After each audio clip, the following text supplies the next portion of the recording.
Nantucket Book Festival. I see people still coming in on this kind of dreary morning. We're grateful that you came. We certainly would not still be doing this book festival after all these years if our loyal audiences didn't continue to come. We'd like to take this opportunity to thank our sponsors, because we really could not keep this festival going and free and open to all our visitors and our residents if not for Nantucket Island Resorts, Wendy Schmidt, our wonderful partner, the Nantucket Athenaeum, which we are especially grateful for, the Enquirer and Mirror, WCAI in Magazine, Half Productions, the Nantucket Historical Association, and the Dreamland, all of whom are extremely generous to us and make this work possible.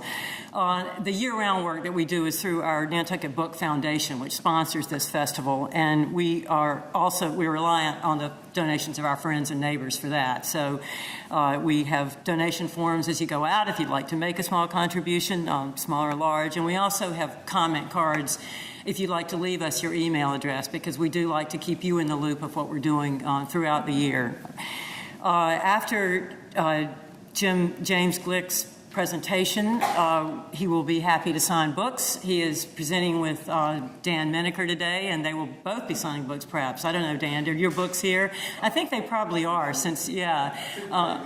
But they will certainly be available later, because Dan will be coming on at 11. I hope you'll all be coming back. They are here. Great. Okay. Well, then we can sell books and you can both sign. That's all the better.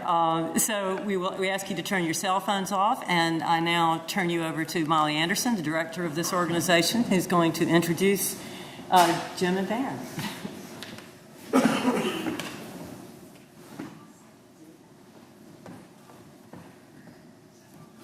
Good morning. Thank you, Theron. And thank you all for coming out in the rain. My name is Molly Anderson, and I'm director of the Athenaeum, which is the island's public library. And it's truly an honor to introduce Jim and Dan this morning. James Gleick is a native New Yorker and attended Harvard College, where he was editor of the Harvard Crimson. He graduated in 1976 with an A.B. degree in English and linguistics. Then he moved to Minneapolis and helped found an alternative weekly newspaper called Metropolis. I hope he'll tell us about that chapter of his life. Then he returned to New York, and in 1979 joined the staff of the New York Times, where he worked for 10 years as an editor of the Metropolitan Desk and then as a science reporter. His first book, Chaos, was a National Book Award and Pulitzer Prize finalist and a national bestseller. His other books include best-selling biographies, Genius, The Life and Science of Richard Feynman, and Isaac Newton, both shortlisted for the Pulitzer, as well as the books Faster and What Just Happened. Mr. Gleick has really, I think, helped the general public better understand some of the most complex subjects of our lives today through his really clear and accessible language, and I thank him for that.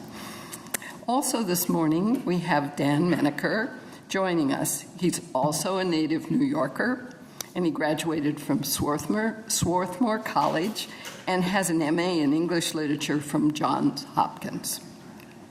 He worked for 26 years at the New Yorker magazine, after which he became an editor at Random House and eventually was named editor-in-chief. Menaker has also written books. He's written 7 books, 2 of them New York Times notable titles, and one of them a basis for a movie called The Treatment. It's such an honor to have both Jim and Dan with us in conversation this morning. Please join me in welcoming them.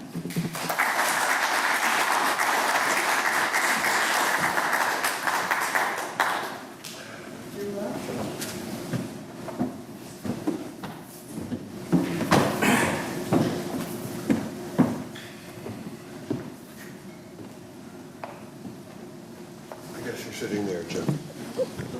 I'm sitting here. Thank you, Molly and Theron. That was very nice. What a pleasure to be here. Thank you for coming. Thanks for the kind introduction. This festival is literary highlight for so many people, and it's gotten bigger and better every year. I have known Jim for a long time, and he's a very good friend and somebody that I admire and whose work I've read somewhat obsessively.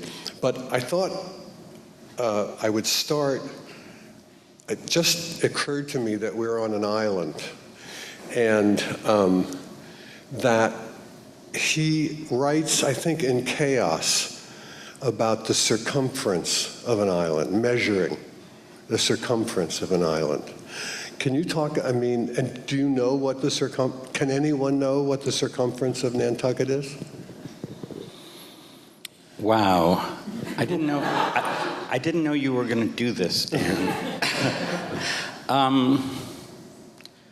Or can you explain why I've asked that question? I think I can. Yeah, I think I can. I think this is one of the ideas that led to my first book long ago on chaos, was that it is not only difficult, but in some way theoretically impossible to measure a shoreline, because your measurement depends on the scale that you're using to measure it. It depends on your yardstick. If you're using a yardstick like this, you lay it end to end and you get a number, you add them all up, but you're missing the little bits in between. But if your yardstick is like this, it adds up to a little bit more.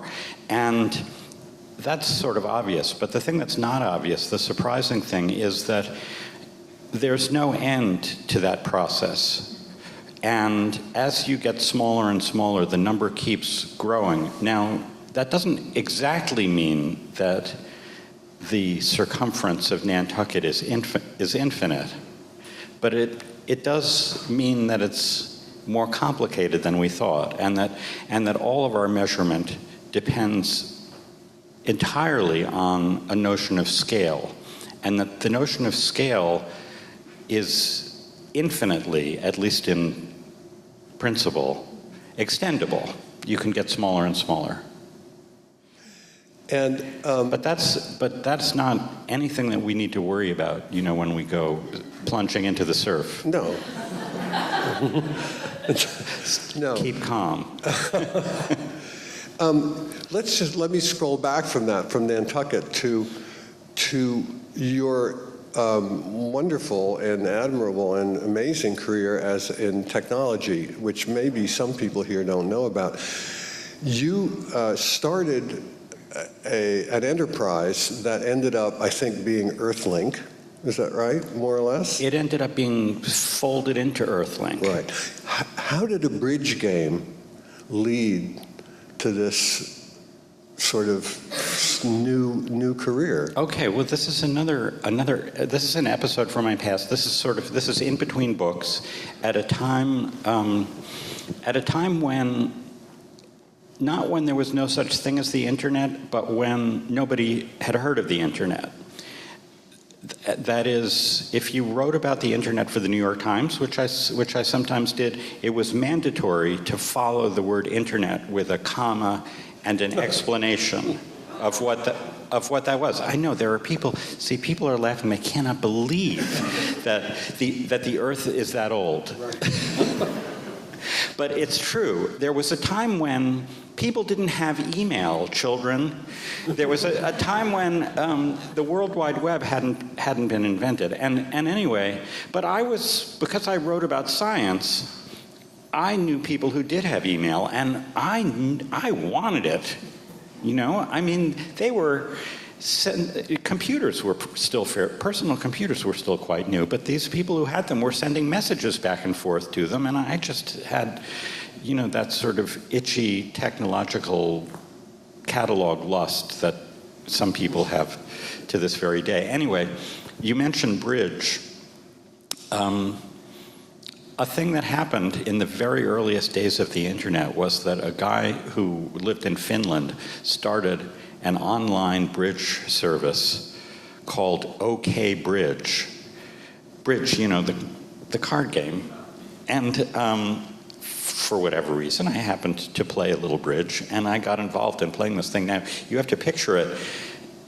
But again, this was at a time when dinosaurs roamed the earth, and there were no pictures of playing cards. This was all done with characters on a very small screen. It was pretty ingenious to let you show a whole bridge hand. Anyway, people all over the world were, at all hours of the night, were getting together and playing bridge online. And again, I wanted to do that. And long story, even longer, being between books, started a little company in New York City that was meant to provide internet access to people who had a personal computer and a modem. I know some of you remember modems. And they could do what up until then you had to be attached to a university to do, basically. I mean, even companies didn't use the internet. Law firms didn't have email. And that company was called The Pipeline, and I was part of it for 2 years, and the whole 2 years I kept telling myself and telling everybody else that this was just that I was an author between books and was going to go back to that, and I did, and that's the end of the story. Did you help to develop the technology, the actual basically algorithms? what Dan is saying is that I invented the internet. No, I know who invented the internet, Ted Nelson. Al Gore. And Al Gore, right. I forgot about Al Gore's important role.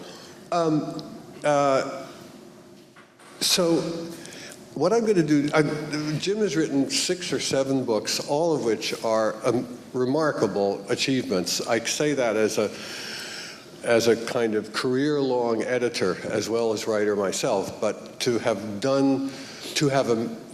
put together as much information as he has in a more than legible, entertaining, enlightening way is a remarkable feat. And so what I'm going to do is have him play Name That Tune, if you remember that game. I'm going to read him his own quotes and see if he can identify them and explain what they mean once he identifies them with regard to the particular book. And after about 10 minutes, I'm going to kind of flash forward to his latest book, Time Travel, and talk a little bit about that. So here's the first quote. You ready? They're already laughing. They know that. They know that I'm being set up for embarrassment here. They're laughing at my idiocy. Don't worry about it. A neurobiologist who spent a career studying the chemistry of the human neuron without learning anything about memory or perception, an aircraft designer who used wind tunnels to solve aerodynamic problems without ever understanding the mathematics of turbulence. Comma? So that's not even a whole sentence, right? No, it's not. Obviously from my first book, Chaos. Okay. Or if it isn't, if I'm wrong about that, then you'll have demonstrated, you'll have either caught me out or you'll have demonstrated that I do tend to sometimes use the same material again and again. Or to put it more favorably to myself, there are themes that run throughout my work.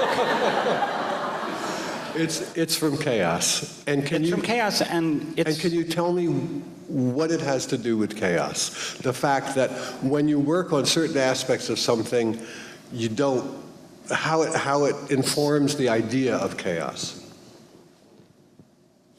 Can you read it again? No, just kidding. The first example, you study neurons, and you're not necessarily studying memory. And what we care about is memory, consciousness, thoughts, ideas, impressions, perceptions. We care about these concepts that we have general words for. And science has, and traditionally had, a methodology that involved breaking things down into constituent parts. And you can break the brain down into little parts, and the little parts are neurons and synapses, and there's a lot of very particular chemistry going on there. And we have a kind of faith, that is, scientists have a kind of faith that if we're ever going to really understand the big picture, the big things that are going on in the brain, it will have to be in terms of those parts, because after all, that's what it's made of. But the idea that informed this new science of chaos was different from that. It was an idea that the interesting things are taking place at a different level, and that the parts aren't actually even relevant. It's an overstatement to say they're not relevant, but you don't need to know those details. And to make that argument, you would have to discover general principles, general laws about the way complex systems behaved that applied not just to one complex system like the brain, but to others, like turbulence in the air. And so now I've come back to the second part of Dan's quote, and that was, for me, the exciting thing about this new science of chaos, was that it was bringing together all of these different disciplines. It was, the meteorologists were talking to physicists, who were talking to biologists, and who were talking to economists, and it didn't matter that the constituent parts of their different systems were different. That, you know, the aerodynamics guy was looking at the fluid equations for the flow of air over a wing, and the brain guy was looking at neurons. But the overall behavior of the grand complex system was following laws of their own that were the same across all these systems. Which was, in a way, despite their disparateness, a kind of unifying principle of chaos. Yeah, and the idea of scale that you started with came into it too, because these universal laws of chaos, of the behavior of complex systems, applied also on different scales, and you could see things happening as you drilled all the way down. The common understanding of the word chaos is disorder, crazy kind of mix-up, unfathomable, random events. But that's not what chaos theory is about. The chaos guys redefined chaos, and because they were trying to say there is a hidden order in these chaotic systems. But I mean, it's such a great word. It's what got me into it. Is that I was writing about science I was working for the New York Times, and I would occasionally write magazine articles about science and scientists, and I heard along the way that there were some scientists who were working on a new mathematics of chaos, and I thought, as anyone would, wow, what's that about? I would mathematics of chaos, you know, is too good to be true, right? But then, because I'm not a scientist, the other good thing about that was that the things that they were thinking about, the new ways in which these scientists were looking at the world, it seemed to me were very useful for us non-scientists in making sense of what we saw. Because we look at clouds, we look at waterfalls, we look at this is going to sound like a non sequitur, but it's not. We look at the way a painter makes choices in order to represent pieces of what's really a very complicated, infinitely complicated set of visual impressions. Right. And they pick things, and the things they pick are not always the most obvious things. And right. In a way, painters are also teaching us how to look at the world, how our visual systems work. The next quote, he taught himself to train, this is for Jim and I both love dogs, as I'm sure many of you do, so I thought this would be a good one. He taught himself to train dogs to do counterintuitive tricks, to pick up a nearby sock, not by the direct route, but by a long way around, breaking the problem down until it was obvious to the dog that one simply did not go directly to the sock.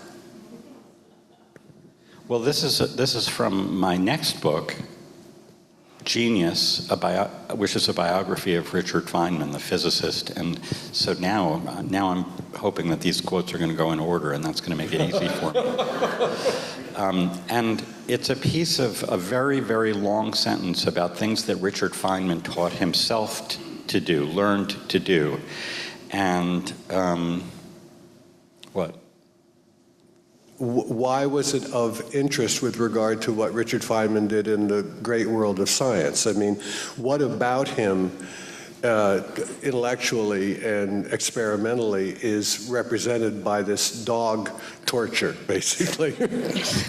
Well, the whole sentence is about things he taught himself to do, and this is a kind of loop. The fragment you read is a sort of loop where he's teaching himself to teach the dog to do things. But he taught himself to draw. He taught himself to I was trying to capture something that I felt was special about Feynman, which was his. I'm trying not to say autodidacticism because Dan will make fun of me, but his love of self-teaching. He wanted to teach himself to do things. When he dealt with physics, when we get to his real career as a physicist, one of the things that distinguished him from many of his colleagues was he didn't like to look at problems he didn't like to start to solve problems by finding out how everybody else had approached the problem. He often said that he liked to know as little about that as possible. He always liked to start from scratch, from the beginning, and just teach himself the tools that he needed to solve a problem. Why the dog thing in particular? Well, I'll tell you why, because why I chose it. It has to do... Because you like to teach your dog odd tricks. Yes, true. But I would never make him go for one of my socks. That would be rude. But I'll tell you why I chose the quote. It has to do with his sense of playfulness.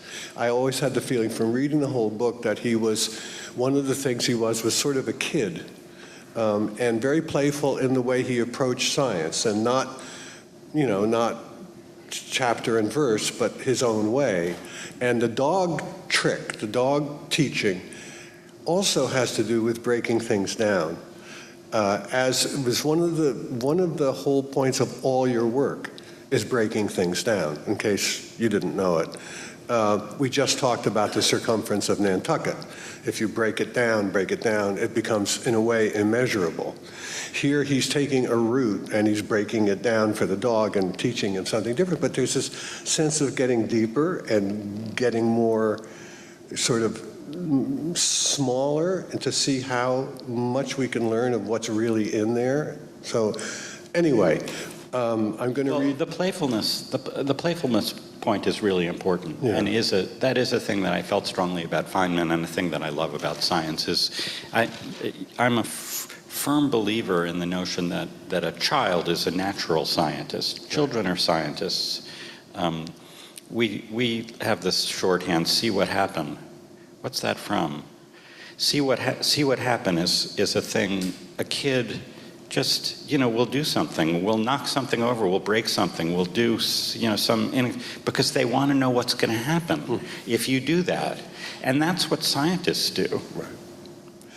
So here's the next one.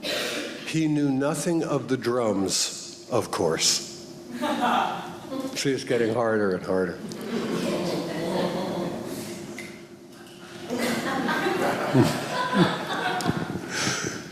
I assume that this is somehow a part of the first chapter of the information about the talking drums of Africa. It is. I don't remember who knew nothing of the drums, but... I don't either. But should I say what that is? I mean, we're really doing, this is like short takes from various books. I don't know if it's all going to make sense, but very quickly, How quickly can I do this? This whole book, The Information, is about the primacy of information in human affairs, information as a thing that we in the modern age are very familiar with, but which was not always a thing.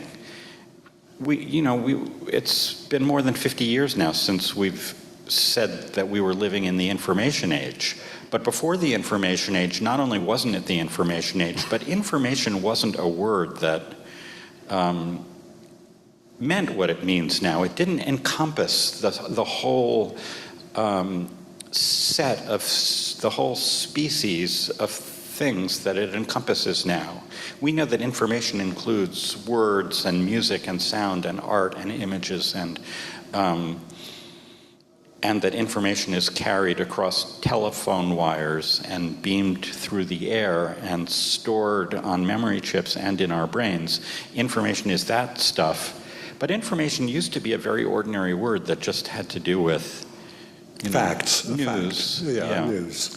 But the drums... In telling the story of information and how it became such a feature of our world, well, where the story really starts to speed up is in the middle of the last century when information theory became a real part of science, and that's the core of the book. But then I looked at information technologies through the past that we're able to recognize as related to one another with our new perspective on information, and one of them was the talking drums of Africa.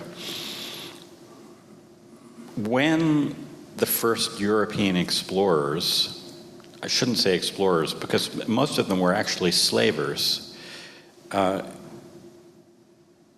went into the interior of Africa, they were not aware, they were amazed to discover when they did discover, and often they didn't discover it, that many Africans had a means of communication at very high speed across great distances using drums. We're talking now about, let's say, the 1700s. In the 1700s, in Europe and in the rest of the world, there was no way to send a message 10 miles faster than a horse could run. Are you thinking about that? Because I hope that that's a surprising fact. I mean, that was, of course, nobody knew that was interesting at the time because that's just the way it had always been. But that's an amazing fact about the world that was about to change very dramatically with the development of the electric telegraph in the 19th had already century. changed in its drum-like way in Africa. But in Africa they were ahead because you could use drums to send messages at the speed of sound from one mountain to another. For the limit of the range of the drum. And on a river in Africa, you could hear the drum from, on a good day, 5 miles away, and the message could then be repeated. And so when these slavers or later on missionaries and other sorts of explorers who, as time went on, were actually more interested in paying attention to Africans as people, figured out what was going on, they realized that this amazing technology existed. Well, anyway, there's a problem in this technology, which is how does it work? How did they create a drum language that was capable of conveying everything that can be said in human language, just with two notes on a drum? That turns out to be an information theory problem, the solution to which I will not attempt to bore you with here. But it was in a very real way. These African tribes had discovered principles of information theory long before there was any such thing. One imagines that the messages that were being sent at that time were, the slavers are coming. I mean, possibly warnings of that. Yeah, they were warnings, but there was much more than that. You could say anything. You could do poetry, and they did. And next, and very briefly, and the African drum languages are alive to this day. They're dying out, But there are people in Africa still who are fluent in these in this language, and there was a period of time when there was a transition directly from talking drums to cell phones with nothing in between. If I invented a cell phone, I'd call it the talking drum, and you'd be the only one to know why, and now the audience. He was small for his age, lonely and abandoned. That's Isaac Newton. Okay, and in your wonderful book about him, in some ways my favorite of your works. How does that play into what happened, what he came into? I mean, is there a psychological aspect to Isaac Newton that is sort of... He was lonely and abandoned because his father died before he was born. He was what they called a posthumous child. His mother remarried very quickly a much older man, and the older man had zero interest in somebody else's baby, basically, and so young Isaac went off to live with another relative. I mean, he did not have a happy childhood, but besides being alone and unhappy, the thing that got me going on Isaac Newton as a subject was discovering that he was the first person in his family lineage to be able to read. His father was not only dead when he was born, but he had been illiterate. He was an illiterate farmer. And how do you go from illiteracy to fluency in English, Latin, Greek, and Hebrew, and mathematics in 20 years? By the time Newton was 22, he was inventing new mathematics that was beyond anything that had been created in the world before. He was inventing the calculus and working out the laws of motion, and that was staggering to me. The idea, it's sort of the opposite of being part of a tradition. Of course, he was part of a tradition, and one of the quotes we associate with Newton is that if he saw farther, it was by standing on the shoulders of giants. But besides being part of a tradition, he had this, conversely, he had this amazing ability and necessity to create things totally new. Let's go forward to time travel now, which is the book that's out now. And I've already blown it because I was going to give you the quote that to start a brief conversation about this new book. Quote, "One part of it has been and is not, while the other is going to be and is not yet." Do you remember who said that besides you? One part of it has been and is not, has been but is not, while the other is going to be, is not, and is not yet.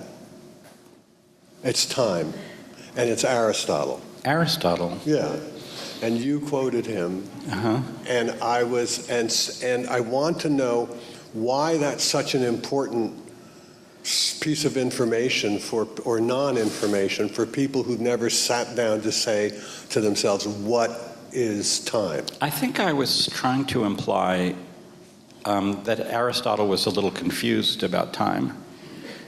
No? I took him and you at your words. You think that makes perfect sense. Well, right, and that is to say, one of the things about time travel, Jim's book is about the history of the idea of time travel, and which was so recent an idea, a concept, that it's amazing. Maybe we should scroll back in time and say when the idea of time travel as such was first mentioned or first conceived.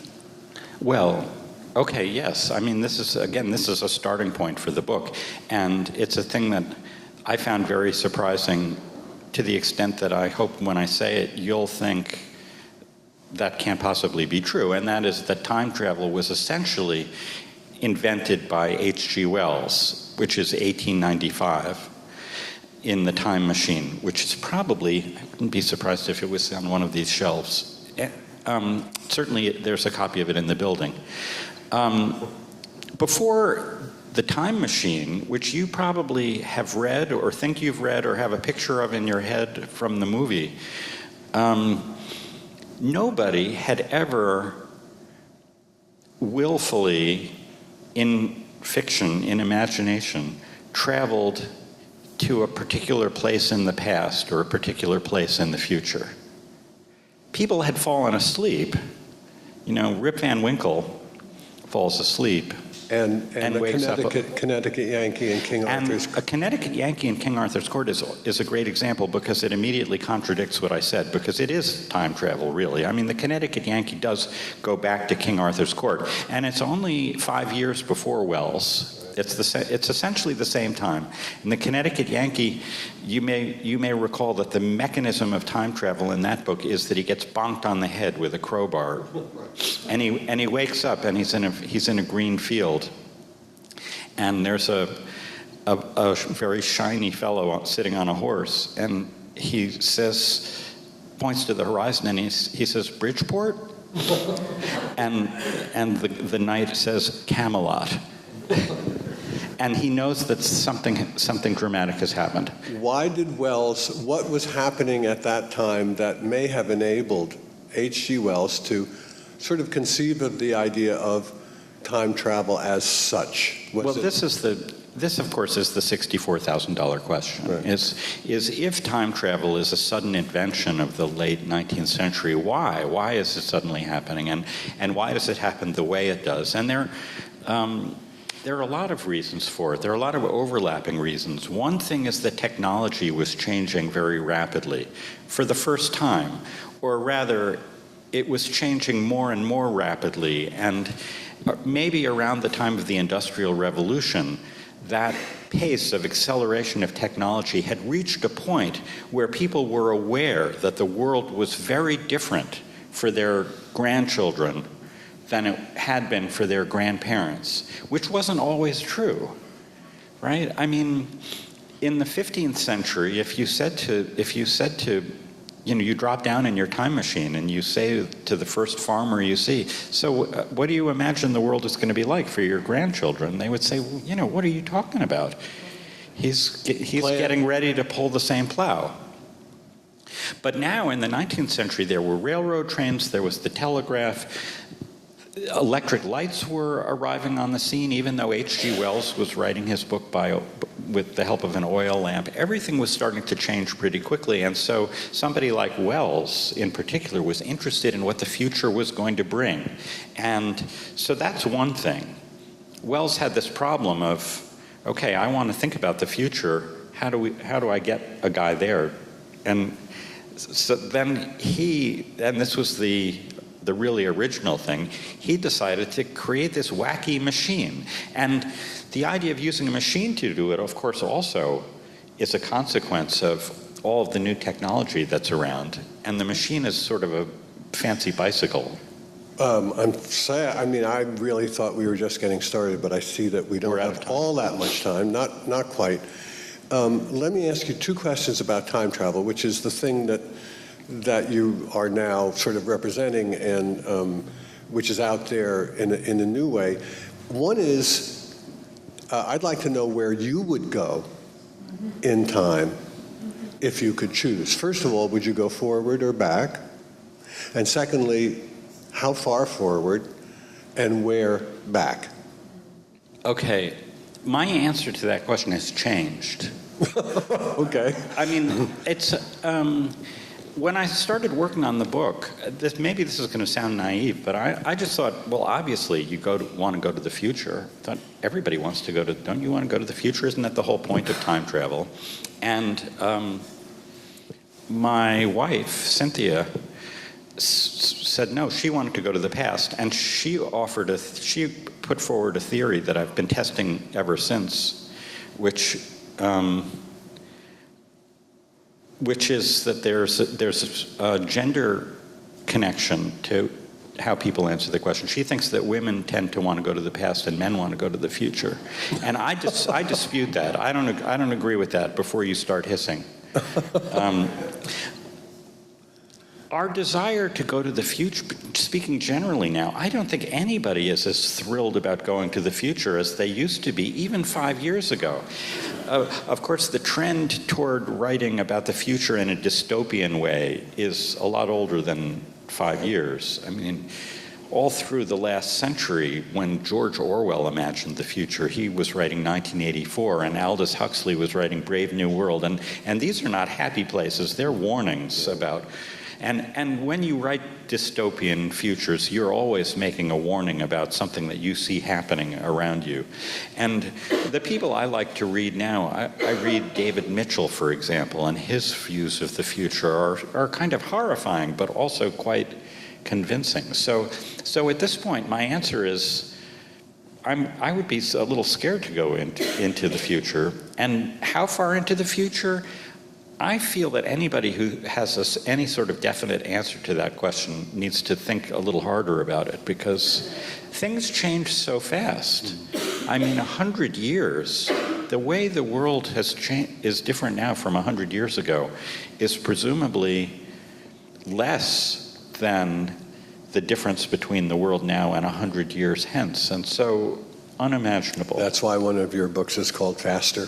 So, as for the past, that becomes easier, and then it becomes kind of a matter of taste. And yeah. So what's the tip? Where? What? I mean, there's so many things. I asked an actor friend of mine, and she said, without hesitating, she wants to go back to watch Shakespeare's theater companies. And I think, wow, well, that's better than anything I was going to say. That's what I was. So there, that's where you would go. Elizabethan England. I wrote about Isaac Newton. Shouldn't I want to go back and see if I had it right, for one thing?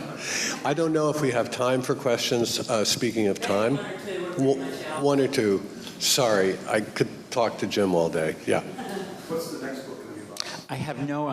Well, I'd have to be perfectly honest, I have an inkling of a hint of an idea, but it changes month by month, and so I'm not going to tell you. It's hard to. It feels harder and harder to find topics that everybody else isn't already writing about, for one thing. It's happening faster.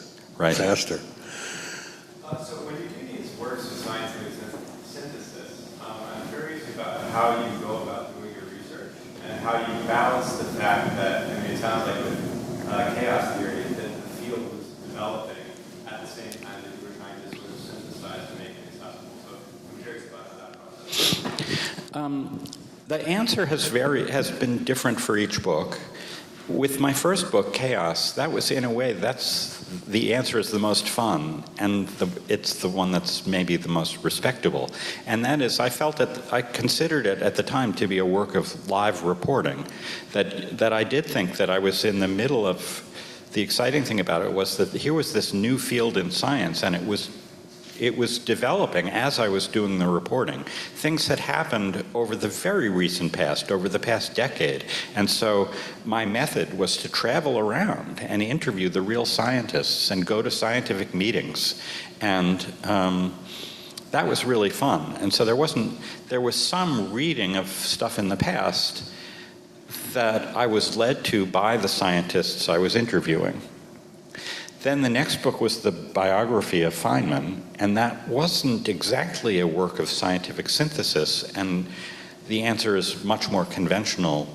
I mean, it's the same. A lot of Feynman's contemporaries were alive, so interviewing him and doing the routine. But these later books, of course, the practical answer is I do a lot of reading, but that's not quite what you're asking, I think.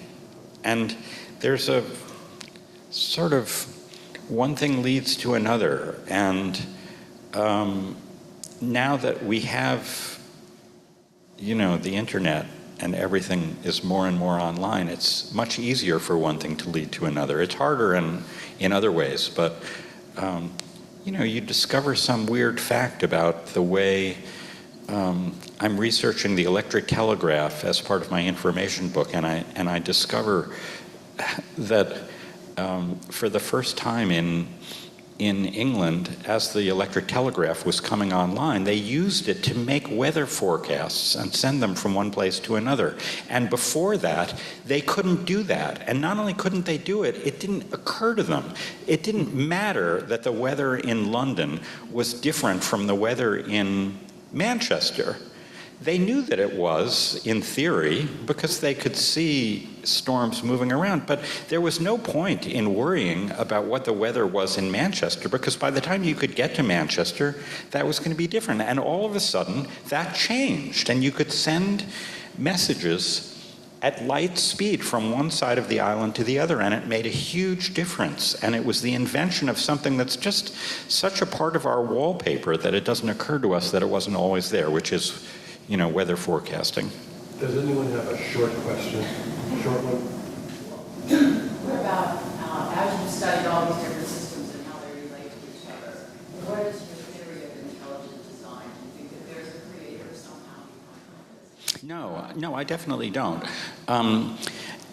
Because I don't think I need, because I don't need to. One of the great things that science has done, for helping me understand the world, is show how it's entirely plausible for complicated things to emerge from simple things by way of natural processes of evolution and processes of complex systems where, as Dan got me to say at the very beginning, you see levels of great sophistication and complexity like memory and consciousness floating atop levels that seem idiotically simple like neurons and synapses.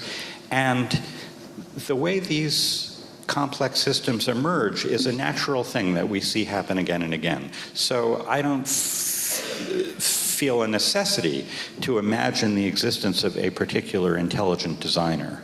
Right.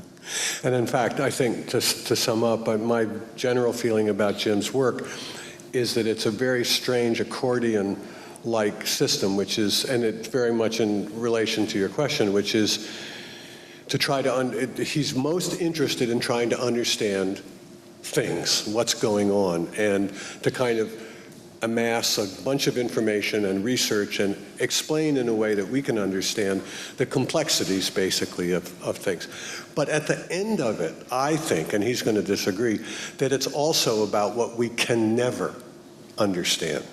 That it's about breaking things down, conveying them to us in a way that enlightens and entertains on the one hand. On the other hand, you reach a kind of stone wall almost every time. Does that Why make do you any... think I'm going to disagree? I absolutely agree. I mean, I thank you for the flattery, but yes, I mean, and that's an important thing about science. Again, I'm an amateur. Don't present myself as a scientist, but the kind of science I admire is the kind of science that is always aware that there is no perfect understanding at the end of the line.